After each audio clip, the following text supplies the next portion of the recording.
With the Olympics taking place this summer, post-collegiate aspirations have begun to take place in the forefront of the minds of several athletes on K-State's track and field team. Tamaya Kuntz, a sophomore thrower from Miami, got off to a strong start for the 2023-24 outdoor season, placing fourth in discus with a personal best throw of 54.47 meters in her hometown at the Hurricane Invitational. She came to K-State with the goal of one day becoming an Olympian.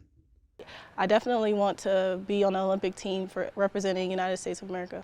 Monique Hardy, who holds the K-State school record for weight throw, is taking things one season at a time. Definitely want to train post-collegiately and professionally, hopefully. But I just take everything year by year and see what God has in store for me.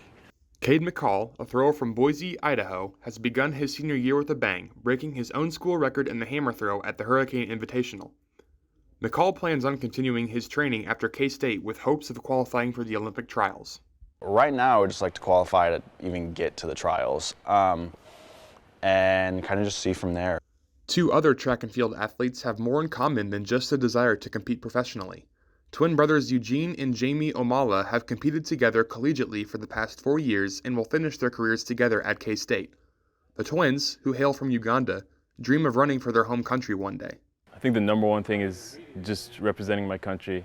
Post-collegiately, I'd say representing my country has always been number one on the list.